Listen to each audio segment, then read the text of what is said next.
Just आज मैं तुम्हें अपने बचपन की कहानी बताऊंगा। बचपन में जब मैं 9th क्लास में पढ़ता था, मेरी एक इंग्लिश की टीचर हुआ करती थी जो मुझे पसंद नहीं करती थी। वो मुझे बिना किसी बात पे हेट करती थी, जबकि मेरे दोस्तों को या मेरे आसपास के जितने भी क्लासमेट थे उनको वो पसंद किया करती थी। और एक पर्टिकुलर लड़के को तो इतना ज़्यादा पसंद करती थी कि जब वो मारने की बारी आती थी ना उसको, तो मेरे को तो डंडे मार मार के लठ तोड़ दिया जाता था। मतलब डंडा मार के हाथ पे डंडा टूट गया, कोई दिक्कत नहीं, पर उसको समझाने, बेटा यार आज तुम्हारा तो इतना शार्प माइंड है बेटा, ऐसे मत करो, ऐसे क्यों कर रहे हो बेटा। और मुझे काफ़ी ज़्यादा बुरा लगता था जब भी अगर मैं किसी चीज़ के वर्ड मीनिंग के बारे में इंग्लिश में पूछने जाता था तो मैडम जस्ट मेरे को इग्नोर कर देती थी। कई बार ऐसा होता था कि जब कोई ब्लैक बोर्ड पे आती थी ना बात की, बेटा लिखना है किसी ने भी कुछ, तो मेरे को सबसे पहले उठाया दिया जाता था। मेरे को पीटने के लिए सबसे आगे रहती थी। पता नहीं क्यों, मुझे आज तक समझ नहीं आया कि मैडम मेरे से क्यों चिढ़ा करती थी, मुझे नहीं पता। देखो उनका कोई भी कारण हो सकता है, क्या पता उनको मेरी शक्ल पसंद नहीं हो, क्या पता मेरी आवाज़ पसंद नहीं हो, क्या पता उनको मेरा चाल ढाल नहीं पसंद हो, क्या पता कोई ना कोई, कई बार उन्होंने मेरे को लड़ाई करते हुए देख लिया हो या मेरे को गाली देते हुए देख लिया हो, कुछ भी हो सकता है। पर गाली तो और बच्चे भी देखते थे, पर पर्सनली मेरे पे ही क्यों, ये सवाल अक्सर लगता था मेरे को। पर जस्ट मैं अपनी लाइफ के अंदर बड़ा हुआ हूँ, आज तक 25 साल का हो गया हूँ मैं, तो मैंने जस्ट दुनिया देखी है, तो मुझको पता चला है कि ऐसा क्यों होता है। एक साइकोलॉजिकल रीज़न भी होता है इसका। देखो मैं अपनी आज की सिनेरियो के बारे में बताता हूँ तुम्हें। अभी कुछ साल पहले, 2 साल पहले मेरे ऑफिस में एक बंदा काम करता था, दीपू नाम का। वो अकाउंटेंट को बिल्कुल पसंद नहीं था। अब अकाउंटेंट एक बंदा था जो कि अकाउंट्स का काम करता है, जिसका काम पूरा ध्यान का होता था।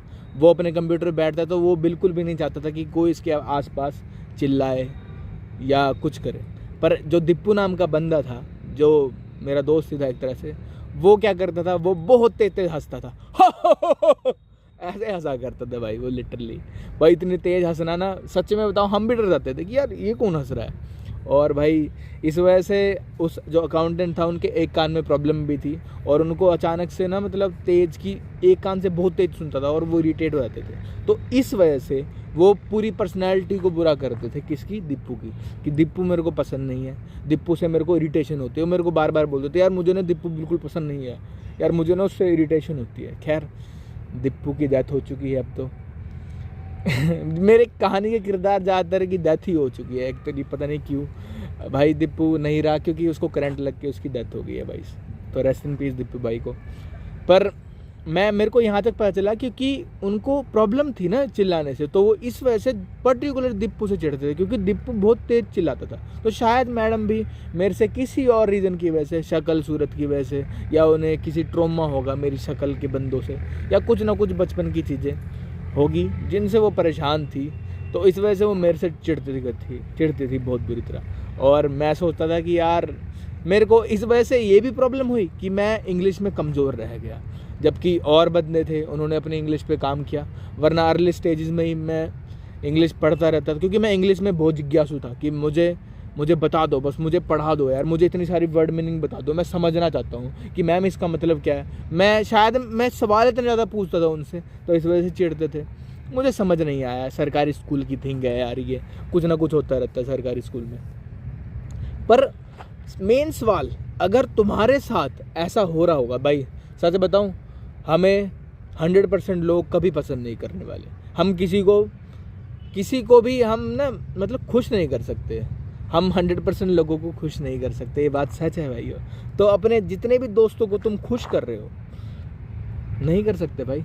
जस्ट अगर तुम्हें पता चल गया ना कि वो जो बंदा है तुम्हारा दोस्त, वो तुमसे मतलब वो रहता है, खफा रहता है और चिढ़ता रहता है, या कोई भी और रीज़न, तुमने जस्ट उससे दूरियाँ बना लेनी। बस एक बार एक क्वेश्चन करना है कि भाई यार तेरे को क्या मेरे से कोई पर्सनल दुश्मनी है क्या, या तुमने याद करना है कि यार मतलब पहले ठीक था, या वो स्टार्टिंग से ही तुमसे चिढ़ता सा रहता है ना, तो बस जस्ट उससे दूरी बना लेनी है। और ये नॉर्मल चीज़ है, जितनी जल्दी तुम दूरी बनाओगे, क्योंकि हेट, हमारा सबकॉन्शियस माइंड ना कुछ नहीं देखता, वो ना हेट्स कमेंट्स को अब्जॉर्व कर लेता है और वो गुड कमेंट्स को भी अब्जॉर्व कर लेता है, वो इन्वायरमेंट को अब्जॉर्व कर लेता है, पढ़ लेता है कि भाई ये हमारे बारे में, अगर किसी ने तुम्हारे बारे में बुरा बोल दिया तो वो दिमाग में बिठा लेगा सबकॉन्शियस माइंड कि भाई तू बुरा है, तू बुरा है, तू बुरा है। अगर कोई अच्छा बोल देगा, वो कम बिठाता है साला ये चीज़। बड़ा हरामी है सबकॉन्शियस माइंड। तो मैं तुम्हें जस्ट इतना बता रहा हूँ, अपने उन टीचर से दूरियां बना लो, कम बात करो, कम चीज़ें पूछो। चाहे तुम्हें अपना अलग ट्यूशन टीचर लगाना पड़ जाए, लगा लो भाई, क्योंकि ट्रॉमा बहुत बेकार चीज़ है। काश मैंने लगाए थे वैसे 1-2 टीचर्स, पर मैं उनसे वो वाली चीज़ नहीं पूछ पाता था, क्योंकि जस्ट वो पढ़ाते हुए की अलग बात होती है यार बस। पर मैं समझ गया था ये चीज़ जल्दी ही कि जितना मैं उनसे कम बात करूँगा, उनसे दूर रहूँगा, उतना ज़्यादा बेटर रहेगा। वरना और टीचर भी मेरे को पसंद किया करते थे, बस वो पर्टिकुलर टीचर ही मेरे को पसंद नहीं करती थी, पता नहीं क्यों। पीटने की बारी आती थी भाई, बहुत बुरी तरह मारती थी वो मुझे ही। और एक चीज़ और, अगर मान लो तुम्हारे रिश्तेदार में से कोई तुम्हें पसंद नहीं करता है, तो तुम क्या करोगे? उनसे मिलना तो रहना पड़ेगा, पर जस्ट क्या करना है तुमने? उनको इग्नोर करना है, जस्ट इग्नोर। अगर वो कोई बात बोले, इग्नोर करना है। अगर वो ज़रूरी बात है तो उनकी सुननी है, उनका अगर काम कुम बोले तो कर देना है, वरना इग्नोर करना है, क्योंकि तुम्हें नहीं पसंद, बस बात करना। जितना जल्दी तुम ये चीज़ सीखोगे इग्नोर करना दूसरों को, उतना ज़्यादा खुश रहोगे, उतना ज़्यादा। कई बार हमें कुछ ऐसी चीज़ें भी इग्नोर करनी पड़ जाती है किसी की, जो टॉलरेंट से अलग होती है। तो जस्ट इग्नोर करना सीख जाओ अभी से, क्योंकि फ्यूचर में तुम कभी ना कभी एक बड़े बंदे बनोगे। एक बात याद आई मेरे को, वो जो मैडम थी ना मेरी, वो मेरे को कहा करती थी कि बेटा तेरी कभी भी ना 15,000 की नौकरी नहीं लगेगी, क्या तू 15,000 का काम कर लेगा? ले, ऐसे हंसती थी मेरे पे वो। और आज मैं 15,000 से ऊपर की ही जॉब कर रहा हूँ। खैर इन्फ्लेशन के हिसाब से भी ठीक ठाक हो जाती है, पर मैं चाहता हूँ कि अगर मेरे को कभी वो मैडम मिले तो मैं उनके पैर छू कि नमस्ते मैम, नमस्ते। मैं वही लड़का हूँ जिन्हें आप हेट करती थी, जिनको आप इंग्लिश के पीरियड में इतना मारा करती थी, पर आज मैं 15,000 से 10 गुना ज़्यादा नौकरी, मंथली इनकम कमा रहा हूँ बिना नौकरी करे। तो ये चीज़ मैं बोलना चाहता हूँ, पहले अचीव कर लूँ फिर बोलूँगा ये। खैर मिल जाए बस वो मैडम, ठीक हो अपनी जगह पे जैसी भी है। खैर उन्होंने मुझे ट्रॉमा तो दे दिया था, और हाँ मैं इंग्लिश में वीक हूँ, मैं उनका पूरा 100% मैं उनको नहीं दोष दूंगा, क्योंकि मेरी भी गलती होती, क्योंकि बंदा कहीं ना कहीं से इंग्लिश सीख जाता है।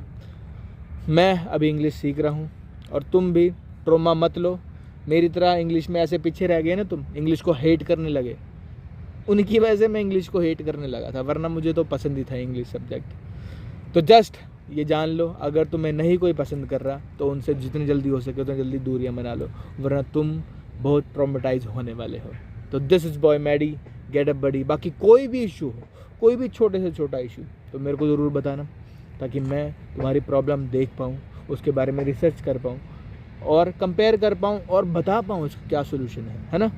तो this is boy Maddy, get up buddy. Thank you, thanks for watching.